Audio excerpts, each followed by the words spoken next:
네. 반갑습니다. 오늘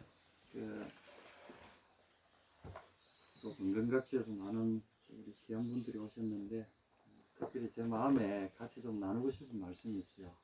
목사가 설교한다는 게 참 부담스럽기도 하고 또 저는 이제 설교한다는 이 자리 쓸 때마다 좀 사실 두려워요. 왜냐면 내 자신이 너무 꾀죄죄한 걸 가지고 뭔가를 가르치려는 것이 되지 않을까 하는 두려움에서, 그래서 이제 사실은 설교의 대상이 제 자신으로 저는 삼았어요. 내 자신에게 내가 이 말씀을 선포하고 내 자신이 그 가운데서 떨리는 마음으로 이 말씀 앞에 서지 않는다면 다른 사람에게 이야기하는 것은 의미가 없다고 생각해요. 그런 의미로 혹시 하나님 여러분 개인에게도 말씀해 주신다면 함께 나누기를 바랍니다.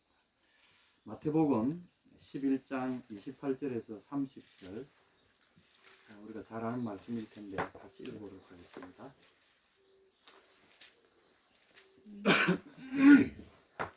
마태복음 11장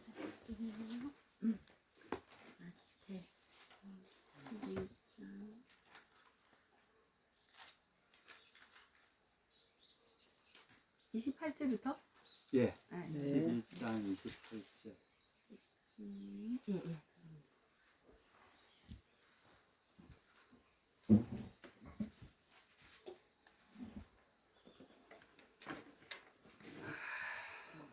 제가 처음 이 성경을 대했을 때 처음 본 구절이 이제 마태복음이에요.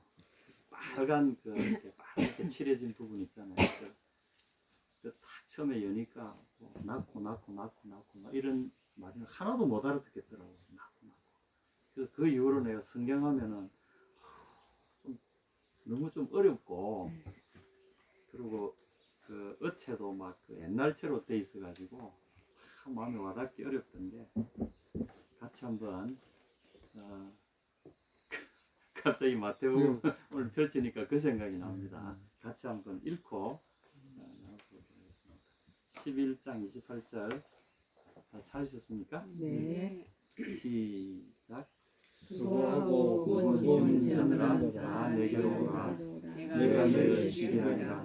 나는 마음이 온유하고 겸손하니 나의 멍에를 메고 내게 배우라. 그래야만 너희 마음이 쉼을 얻으리니 이는 내 멍에는 쉽고 내 짐은 가벼움이라 하시니라. 아멘. 이 말씀을 이래 들으면 많이 들어보신 말씀이잖아요. 저도 참 많이 읽었어요. 많이 읽고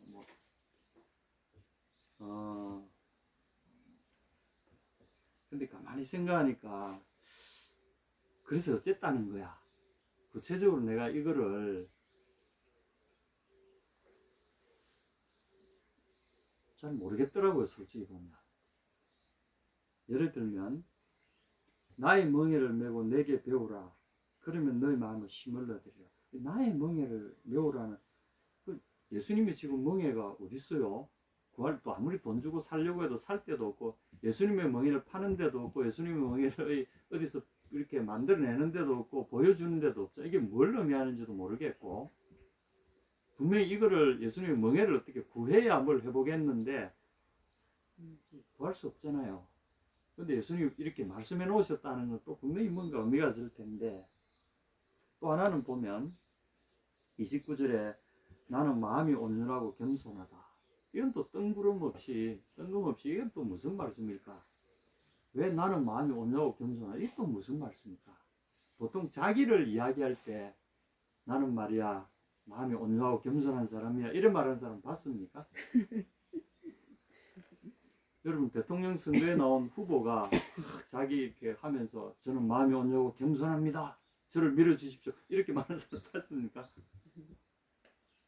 근데 우리 다른 분도 아닌 예수님이 나는 마음이 온유하고 겸손하다.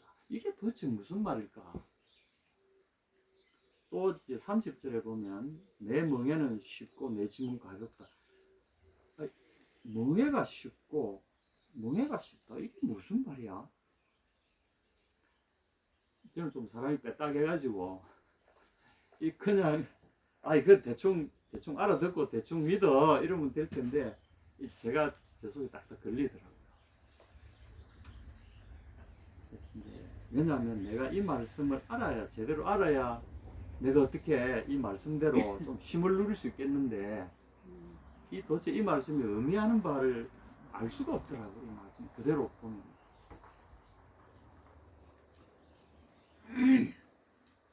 일단 초대하시는 말씀이 28절에 초대하는 말씀이죠. 초대받은 사람들은 수고하고 무거운 짐진 자들,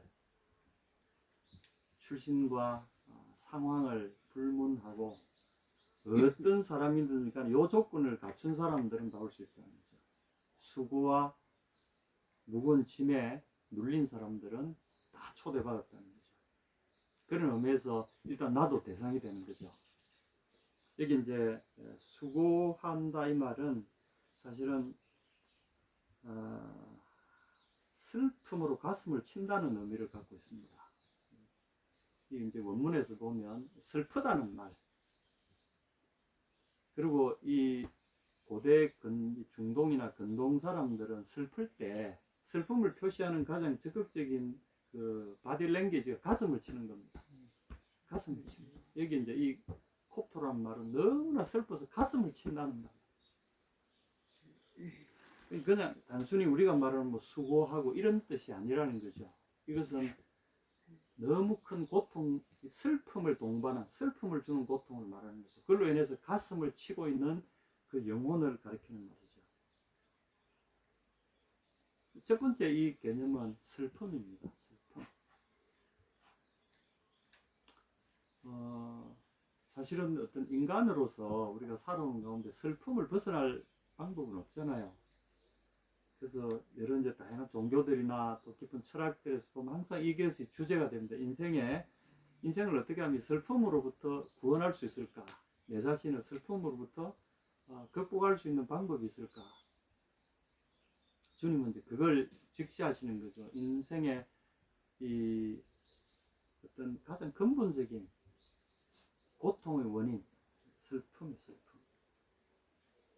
그 슬픔에 눌려 있는 분들. 그 다음에 이제 무거운 짐진 자들. 이 사람들 내게 오라. 초대하셨어요. 내게 오라. 이제 처음 이걸 딱 들으면 좀 종교 창시자 같다 이런 마음이 들잖아요. 내게 오라. 남한테 가지 말고 내가 답이다. 내게 오라.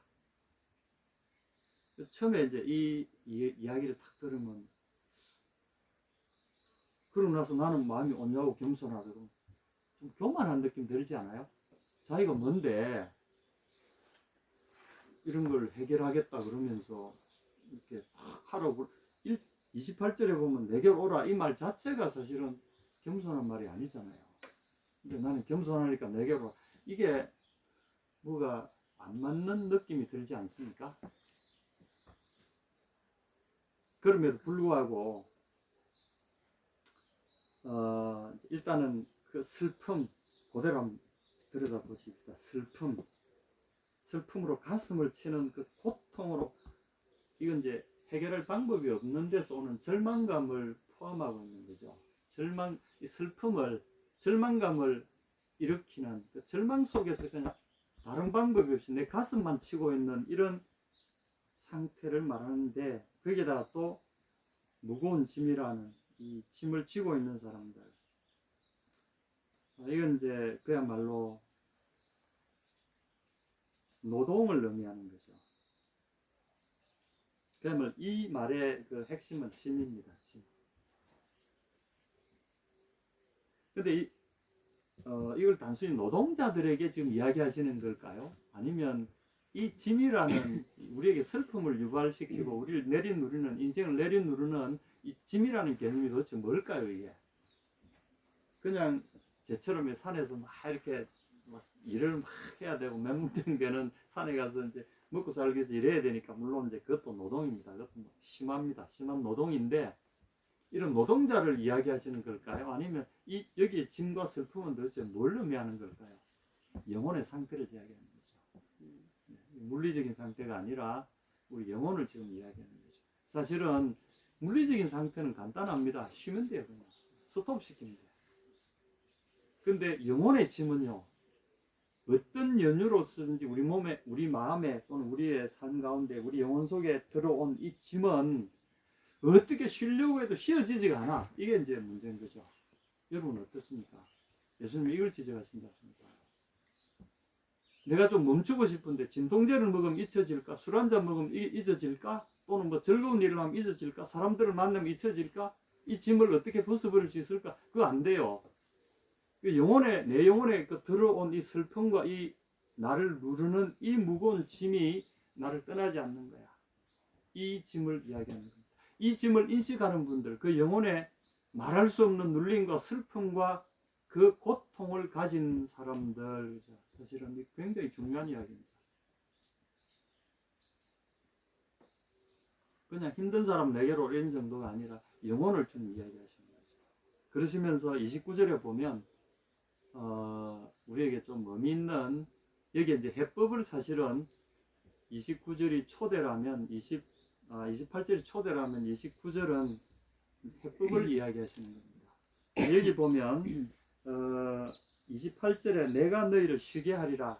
이제 헬라어 원문에 보면 내가 너희를 쉼을 주겠다 이렇게 되어 있는데, 이걸 이제 히브리적으로 해석을 하면 히브리어로 번역된 이 히브리적으로, 원래는 이게 이제 히브리어로 예수님이 이야기를 하셨는데 이 제자들이 그리스로 이렇게 기록을 해서 이렇게 됐는데, 거기에 보면은 이제 이 개념은 그렇습니다. 내가 너희를 쉬게 할 것이다 이렇게 이제 이 사람들 단도직입적으로 해석을 되는데, 거기는 내가 너희로 하여금 안식을 발견하게 해주겠다 이렇게 돼 있어요. 그래서 그 말이 이제 29절에 보면 이 말하고 서로 매치가 됩니다. 29절에 보면 내게 배우라 그러면 너희 마음이 쉼을 얻으리니, 우리 번역은 이렇게 되어 있는데 여기는 이제 쉼을, 안식을 발견하게 될 것이다. 왜 그 유레카라는 말이 있죠?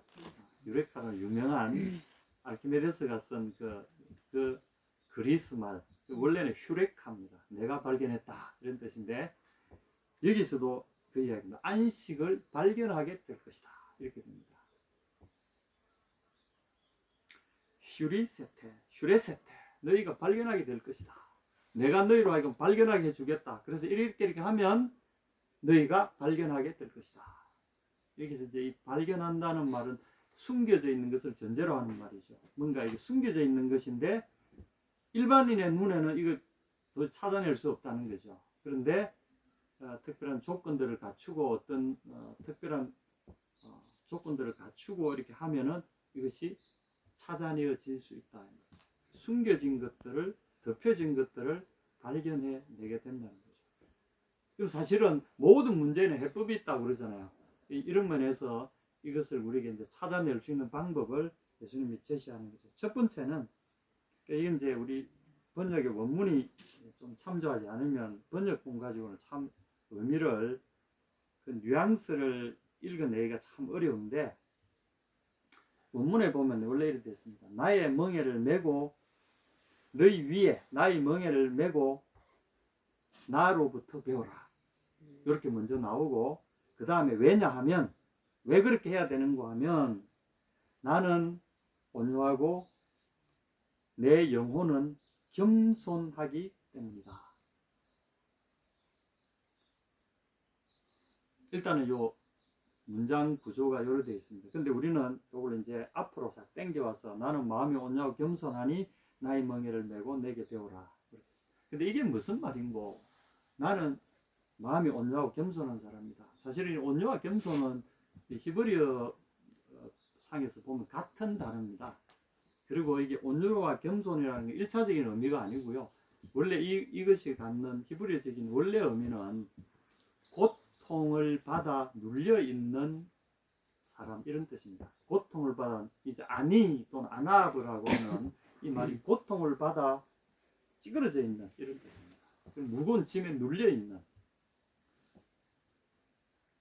그래서 이제 부자라든지 권력자라든지 가진 자나 권력자로부터 눌려가지고 그 고통 속에 신음하고 있는 사람들을 바로 이렇게 표현합니다. 히브리 말로 아나브 또는 아니 이렇게 표현합니다. 그래서 우리 번역에는 보면 어떤 때는 이거를 뭐 가난하다고 번역하기도 하고 어떤 때는 온유하고도 번역하고 어떤 때는 뭐 겸손하도 번역 이렇게 하는데 그건 2차적인 의미죠. 눌려 있을 때 사람들은 겸손하기 마련이잖아요. 가난할 때 겸손하잖아요. 내세울 것이 없을 때 겸손하잖아요. 그럴 때 온유하고 그럴 때 겸손하고 바로 이런 의미를 갖고 있습니다. 그래서 이것은 그냥 우리가 나 마음이 참 이렇게 사람이 온유하고 따뜻하고 뭐 카인드 뭐 이런 게 아니라는 거죠. 이건 그런 의미가 아니라 고통으로 연단되어져서 단련되어진 그 영혼을 말합니다. 고통을 겪어본 영혼이 갖는 그 위대함과 그 속에서 오는 그 깊은 겸손함과 어떤 사물을 깊이 수용하는 이런 태도를 가르치는 거죠. 그래서 여기서 우리에게 알려주는 이 정확한 뉘앙스가 뭐냐면 너희의 고통과 슬픔을 내가 안고 내가 다 알고 있다 이런 뜻입니다. 내가 너희 마음과 똑같은 마음, 네 마음의 고통을 내가 알고 있기 때문에 내게 와라 이런 뜻입니다. 여러분 이런 말이 되죠? 가장 큰 위로가 어떤 위로겠습니까? 아이 잃은 어머니에게 누가 그 위로를 할 수 있겠습니까? 딱 유일한 분이 있어요. 똑같이 아이를 먼저 잃어버린 어머니가 그 뒤에 아이를 잃어버린 어머니에게 다가갈 때 그건 위로가 돼요. 아프지? 나도 아팠어. 그러면 위로가 되는 거죠. 예수님의 우리를 초대하시는 이 초대는 바로 이런 겁니다. 너무나 고통스럽지? 너무나 무겁지? 내가 그렇다. 내가 그 마음 안다. 이런 뜻이에요. 그래서 나는 마음이 온유하고 겸손한 이 말은 나도 무겁고 슬프고 나도 그 고통의 무게 속에서 숨을 쉬기가 어려울 정도다. 나도 네 마음 안다. 그러므로 내게 와라. 이렇게 초대하십니다. 그러면서 나의 멍에를 메고 내게 배라. 자, 이게 참 놀라운 말씀인데 나의 멍에를 메는 멍에는 짐을 지는 도구잖아요. 멍에는 사실 짐승들이 짐을 끌고 가는데 효과적으로 하기 위해서 어깨에다 이렇게 걸쳐주는 거죠. 그래서 멍에가 없으면 짐을 끌 수가 없잖아요. 그러니까 짐을 효과적으로 끌고 가게 하는 지지 버팀목. 이제 히브리 사회에서는 이게 보통은 멍에를 하나로 이렇게 잘 안 하고 두 개를 같이 해요. 짐을 한 짐승에게만 메우면 너무 힘드니까 두 개를 해가지고 같이 짐을 반분하도록 배려를 했어요. 참 짐승을 대하는 태도도 좀 뜻이 있어요.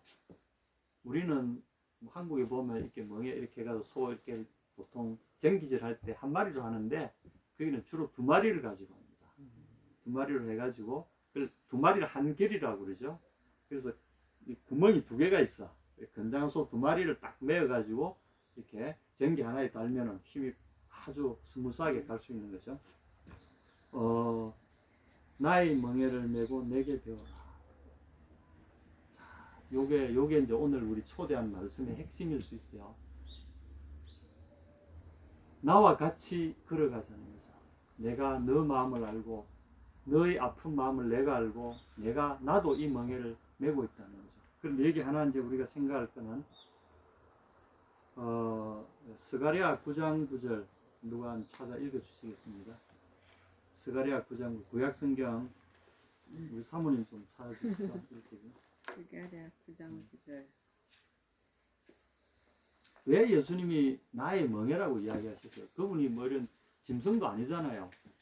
어떤 분은 예수님이 목수시니까 뭐 멍에 나무로 된 멍에를 본인이 만드셨을 거다 이런 이야기도 하는데 뭐 그건 여기하고 좀 관계가 없어요. 이 멍에는 뭔가 하면 나의 멍에라고 했을 때는 내가 지금 내 어깨에 놓여져 있는 나의 멍에 이런 뜻입니다. 9장 9절. 네. 시온에 따라 크게 기뻐할지어다. 예루살렘에 따라 즐거이 부를지어다. 보라, 내 왕이 내게 임하시나니 그는 공의로우시며 구원을 베푸시며 겸손하여서 나귀를 타시나니 나귀의 작은 것 곧 나귀 새끼니라. 스가랴 9장 9절 그 말씀이 이 마태복음 21장 5절에서 언급하고 있습니다. 예수님이 이제 죽음을 바라보시면서 마지막 그 예루살렘에 입성하실 때 마태복음 21장 5절에 보면 시온 딸에게 이르기를 내 왕이 내게 임하나니 그는 겸손하여 낙이 곧 멍에를 매는 짐승의 새끼를 탔도다 하라 하였느니라. 이제 이 구절이 실제로 예수님이 의도적으로 이 구절을 성취시키기 위해서 나귀 새끼를 한 마리를 따로 이렇게 준비해 놓으셨다가 그날 우리가 소위 말하는 종려주일이라 그러죠. 그날 제 아들에게 그 나귀 새끼를 어미의 곁에 있는 젖빨다가 이제 젖을 뺀 지 얼마 안 되는 새끼를 데리고 와가지고 예수님이 그 위에 올라타시고 예루살렘 성전으로 행진에 들어가셨어요. 이게 이제 고대 예언자들의 행위 예언의 형태입니다. 행위 예언의 형태. 이것이 의미하는 바는 뭔가 바로 스가랴에서 9장 9절을 이루시겠다는 이제 것이라고 여기서 해석하고 있는 거죠. 왕은 보통 말을 타지 나귀는 이건 뭐 전쟁하는 데 쓰는 게 아니라 이건 그냥 농사 지을 때 쓰는 거예요. 평화의 동물이고 또 나귀를 부르는 말은 21장 5절에 보면 멍에를 매는 짐승의 새끼. 나귀를 멍에를 매는 짐승. 예수님이 그 나귀 새끼를 그 위에 타셨다는 것은 본인을 나귀와 동일시하신 거예요.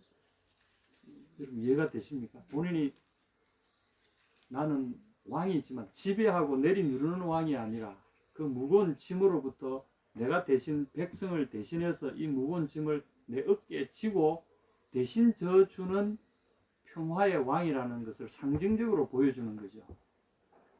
그래서 여기 보면은 이 나귀를 설명할 때 쓰는 형용사가 겸손하여라고 되어 있죠.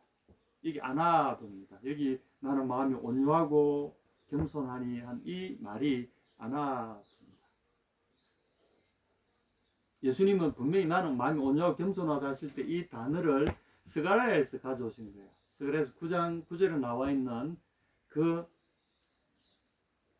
주인이 짐을 얹으면 얹는 대로 끌면 끄는 대로 가자면 가자는 대로 묵묵히 순종하고 온유하게 겸손하게 그게 손에 끌려서 그 무거운 짐을 아무 불평이나 말 없이 묵묵히 들고 가는 그 나귀의 모습에서 당신을 이렇게 설명하시는 거죠.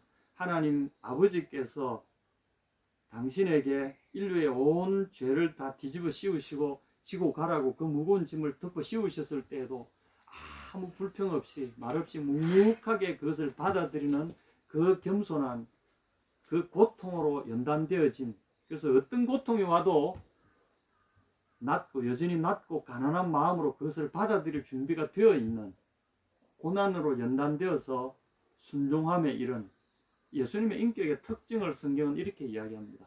고난으로 연단되어져서 순종함에 이른 인격이다, 이렇게 설명합니다. 히브리서에 보면 그렇게 설명되어 있어요. 그래서 예수님이 당신을 소개하실 때 이건 자기 자랑이 아니라 자기의 솔직한 모습을 히브리적으로 이 스가랴 9장 9절에 있는 나귀 새끼의 입장을 자기에게 그대로 투영시킨 말씀이 나는 마음이 온유하고 겸손하다. 다시 말해서 내 어깨에는 세상의 모든 짐들이 내 어깨에 올려져 있다, 이런 뜻입니다. 그러므로 너도 와서 그 영혼에 말할 수 없는 그치지 않는 무게와 고통과 슬픔을 갖고 있는 영혼들아, 내게로 와서 너의 짐을 나에게 맡겨놓고 나의 멍에를 너도 져라. 다시 말해서 멍에가 두 개라고 그랬잖아요. 힘센 소의 멍에가 하나 있고 그 다음에 또 멍에가 있는데 그 옆에 멍에는 누구든지 들어가면 짐은 사실은 누구 짐이 됩니까? 누가 끌어줍니까? 힘센 소가 다 끌고 가는 거죠. 예수님의 멍에 나도 옆에서 이렇게 따라 끼면 어떻게 되죠? 예수님의 짐을 다 끌고 가는 거죠. 이 말은 은유입니다. 너희 짐을 내게 내려놓고 내가 너의 짐을 다한다. 내게 내려놓고 내 곁에서 내가 어떻게 너의 짐을 지고 가는지 바로 내 위에, 내 어깨 위에 다 내려놓고 다 토해놔라. 너의 마음을 내가, 그 짐을 내가 안고 가마, 이런 의미죠. 그래서 우리가 예수님께 의뢰한다, 예수님께 내려놓는다, 예수님께 고백한다, 우리 고해성사 하잖아요. 그 혼자 안고 있으면 그 말할 수 없이 고통스러워. 저는 고해성사 그것도 참 괜찮은 방법이라고 생각해요. 왜냐하면 내 속에 억누를 길 없는 멈추지 않는 고통을 안고 혼자서 안고 있잖아요. 혼자 지옥입니다. 그게. 근데 그거를 하나님 앞에 가지고 가서 토해놓잖아요. 그 순간에 마음이 후련해져요. 그런 효과들이 있어요. 그리고 실제로 이것은 예수님이 나에게 그 모든 짐을 내려놔라 초대하는 그 핵심이 바로 내 멍에를 져라. 이 말은 내 멍에 속으로 들어와라 이런 거죠. 멍에는 짐하고 동일어가 아니고요. 짐을 효과적으로 지게 하는 도구라는 의미에서 짐의 무게를 최소화시켜주는 도구라는 의미로서 분명히 쓰여진 겁니다. 예수님이 우리와 같은 고통의 심령을 가지고 그 무거운 짐을 지고 가시는 그 짐지고 계신 그 예수님이 내가 다 지고 갈 테니까 너의 짐을 가지고 내게 와서 올려놓고 너는 내 멍에에 같이 나와 함께 보조를 맞추기만 해라. 그런 뜻이죠.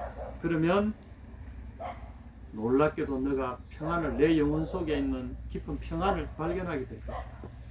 그때 아르키메데스가 말한 유레카 이런 정도가 아니라 우리 영혼이 거기서 유레카 하고 발견하게 막 외치게 되는 내가 발견했다. 이렇게 할 수 있다는 거죠.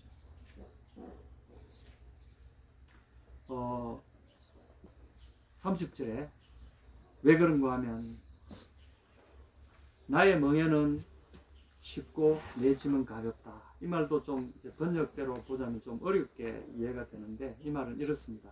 내 멍에는 쉽다. 이 말은 내 멍에는 이 쉽다는 말은 크리스토스라는 이 말은 굉장히 효과적이다 이 말입니다. 작동이 잘한다. 성능이 아주 좋다 이런 뜻입니다.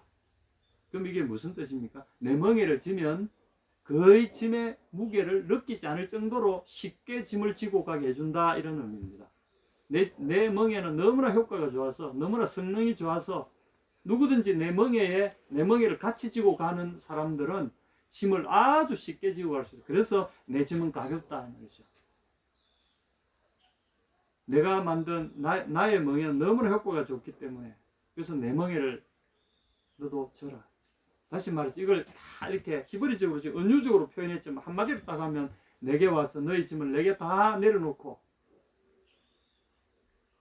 네 마음 속에 있는 그 짐을 내게 다 토하고 내게 내려놔라. 그리고 내 옆에서 내가 어떻게 너의 짐을 지고 가는지를 그저 지켜보기만 하고 나와 동행하자 이런 뜻입니다. 그러면 너희 속에 네가 전에 알지 못했던 영혼이 내 영혼이 그 무거운 짐과 슬픔으로부터 내 속에서 그 고통이 멈추는 것을 발견하게 될 것이다. 자, 결론적으로 제 개인에게도 참 그런 고민들이 참 많아요. 육체적으로 뭐 이런 힘든 거는 사실은 별 힘든 게 아니에요. 좀 쉬면 되니까. 근데 어떤 내가 하기도 싫은데 계속 이 어떤 짐스러운 일을 계속해야 된다든지 내 의지와 반해서 계속 어떤 억지스러운 환경 속에 내가 매여 있어야 된다든지 이건 정말 고역이잖아요. 내가 그걸 어떻게 선택할 수도 없고 그것을 멈출 수도 없고 변화시킬 수도 없는 상황이라면 그 고통은 더 심한 거죠.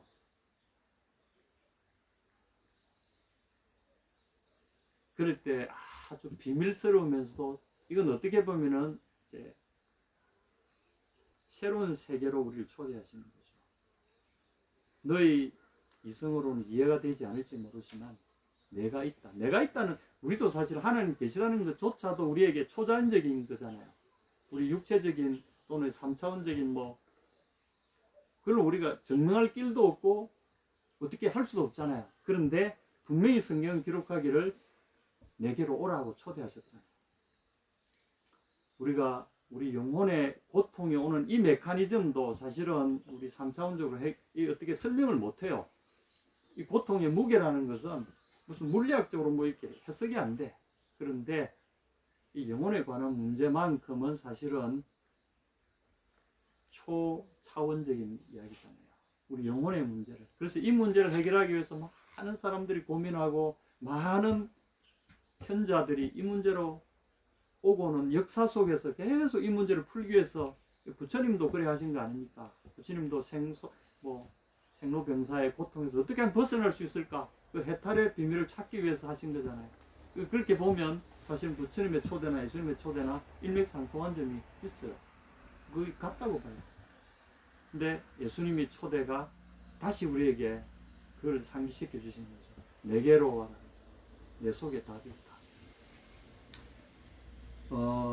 좀 간접적으로 이야기하면 우리가 조금 더 할 텐데, 예수님이 이 어법을 보면 굉장히 직설적이잖아요. 근데 만약에 어떤 사람이 정말 그럴 능력도 없는 사람이 이런 이야기를 한다면 그 사람은 사기꾼이거나 아니면 미친 사람이거나 그렇죠. 근데 예수님도 우리가 똑같은 어떤 인격이라고 생각해 본다면 미쳤거나 사기꾼이거나 아니면 진짜 그렇거나 셋 중에 하나다. 그래서 이제 우리가 성경을 볼 때 보면, 왜냐하면 곧 요 말씀을 하기 직전에 예수님이 하신 말씀이 하나 있습니다. 11장 24절부터 26절까지 한번 읽어보겠습니다. 27절까지 한번 읽어보겠습니다. 오늘 이런 초대가 나오기 전에 하신 말씀인데, 어떤 문장이든지 맥락을 따라 우리가 이해하는 게 중요하잖아요. 한번 보겠습니다. 시작. 내가 너에게 이르노니 심판날에 소돔 땅이 너보다 견디기 쉬우리라 하시니라. 그때 예수께서 대답하여 가라사대 천지의 주되신 아버지여, 이것을 지혜롭고 슬기 있는 자들에게는 숨기시고 어린아이들에게는 나타내심을 감사하나이다. 옳소이다. 이렇게 된 것이 아버지의 뜻이니이다.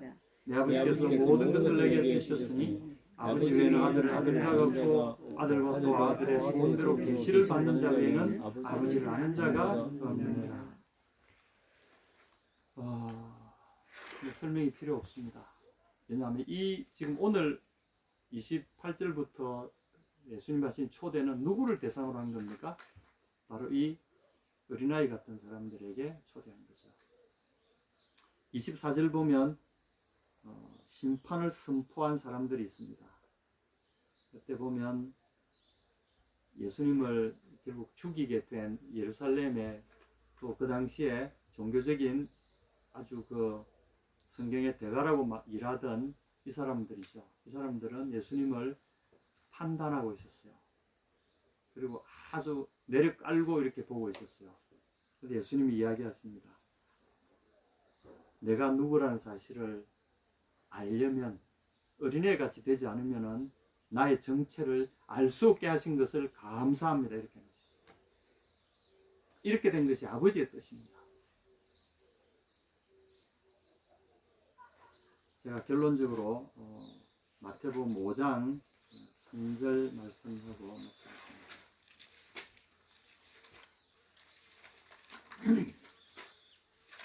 우리가 이제 잘 아는 산상수훈에 나오죠. 산상수훈에 보면 예수님이 5장 1절부터 3절까지 한번 읽겠습니다.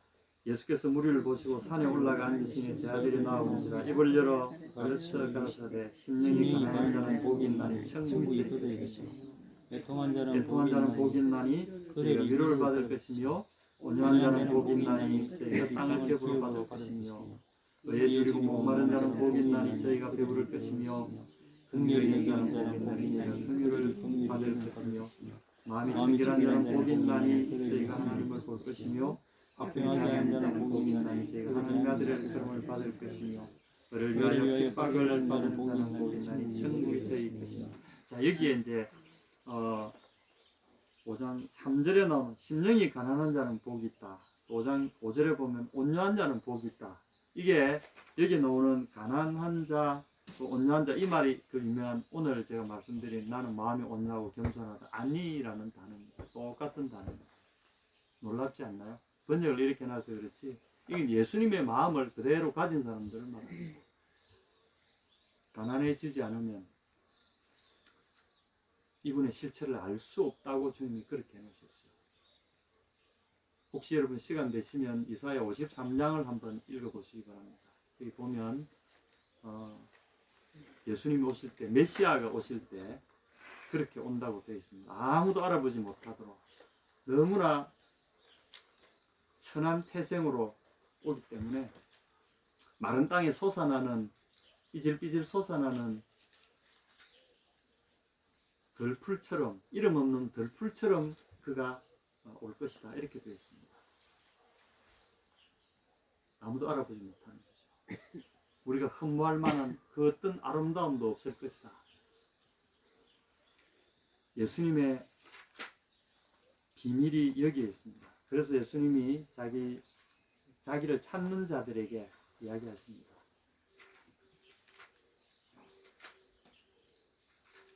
가난하냐? 그럴 때 눈이 열린다는 거죠. 그래서 이 고통의 마음을 안고 있는 사람들은 가난한 사람들이죠. 예수님은 그 사람들을 아시는 거죠. 사실은 메시아가 오실 때 모든 사람을 구원하기 위해서 오신 게 아니에요. 마음이 가난하고 찢어진 사람들을 위해서 오신 거죠. 그리고 천국의 이 키는 바로 그겁니다. 저는 어떤 사람은 지옥 가고 어떤 사람은 천국 가고 그렇게 구분하는 걸 좀 잘 즐겨 쓰진 않지만 분명히 있어요. 예수님이 초대하신 사람들을 보면 가난한 사람이라고 딱 못을 박아놓으셔. 부자는 천국을 못 간다. 거의 들어가기는 거의 불가능하다. 낙타가 바늘 끼로 들어가는 것보다도 부자가 천국 가는 것이 더. 근데 왜 부자가 천국을 못 간다? 이 말씀과 똑같죠. 가난한 사람들이 천국에 간다. 일단은 우리가 어떤 진리를 깨닫는다든지 뭘 하는데 제일 중요한 것은 마음이 가난해지지 않으면 실체를 볼 수 없다는 거죠. 바로 수고하고 무거운 짐을 우리 속에 있는 그 짐을 인식하지 못한다면 예수님의 이 초대하고는 상관이 없을 수 있다는 거죠. 이것이 어떻게 보면 성경은 우리에게 분명히 이야기를 했는데 나중에 변명할 거리가 없도록 딱 만들어 놓으시되 알아들을 수 있는 사람만 알아듣도록 해놓으셨다는 거예요. 그래서 그런 면에서 성경을 볼 때 굉장히 두렵습니다. 또 하나 분명한 것은 예수님이 나의 고통을 안고 그 눌리는 것과 그 슬픔과 그 브로큰 하트 그걸 그분이 갖고 계시다는 사실이죠. 여러분 감히 이야기합니다. 그분이 우리에게 초대합니다. 저는 할 말이 없을지라도 예수님의 초대를 저는 겸손하게 생각합니다. 그분께로 나갑시다. 그래서 그럼 너희가 쉼을 발견하게 될 것이다. 그리고 그것은 이 초대에 응한 사람들이 결국은 경험하게 될 겁니다. 여러분 속에 일생 가운데 이런 놀라운 발견이 있기를 축원합니다.